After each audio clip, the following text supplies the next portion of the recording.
காசால நடக்கிறது இனப்படுகொலை. யார் சொல்றான்னு தெரியுமா?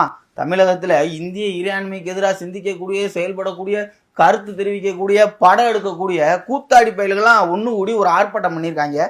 அந்த ஆர்ப்பாட்டத்துல தான் இதை சொல்றாங்க. இதை மட்டுமா சொல்றாங்க? இங்க கூடியிருக்கவர்கள் யாரும் மதத்திற்காக கூடவில்லை, மனிதத்திற்காக கூடணும் அப்படின்னு சொல்லியிருக்காங்க. ஓ, அப்படியா விஷயம்? ஏன் உங்க மனிதாபிமான மயிறு இங்க இருந்து காசாக போய் அங்க இருக்க ஹமாஸ் பயங்கரவாதிகளுக்கு தான் காட்டுமா? பக்கத்துல தானே பங்களாதேஷ், அங்கேயும் கலவரம் நடந்துச்சுல, அப்பாவி இந்துக்கள் கொல்லப்பட்டாங்களே, எத்தனை இந்துக்களோட வீடு, இந்து ஆலயங்கள் தீ வைக்கப்பட்டிருக்கு, சூறையாடப்பட்டிருக்கு.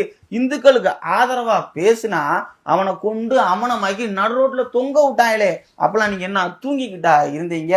இப்ப இஸ்ரேலுக்கும் காசாவிலையும் நடக்கிற பிரச்சனை ஒரு காரணம் இருக்கு. காசால கமாஸ்ன்ற பயங்கரவாதி தொடர்ந்து டார்ச்சல் கொடுத்தான், இஸ்ரேலே அவனை அடிக்கிறான். ஆனா இங்க பங்களாதேஷ்ல இந்துக்கள் தாக்கப்படுறதுக்கு காரணமே இல்லை. அரசுக்கும் அங்க இருக்க மக்களுக்கும் பிரச்சனை, அரசு வெளியேறிட்டான், இங்க இருக்க இந்துக்கள் தாக்கப்படுறாங்க. காரணம் என்ன? அவ இந்துக்கள், அதனால தாக்கப்படுறான். இவங்க வேற்றுமையை பாருங்க. காசால கமாஸ் பயங்கரவாதி, அவனுக்கு இங்க இறக்கப்படுறாங்க. ஆனா பக்கத்துல பாவம் உண்மையிலே அப்பாவி இந்துக்கள், அவன் கொல்லப்பட்டான். அப்பெல்லாம் எங்க அவங்க குரலை கொடுக்கல நீங்க?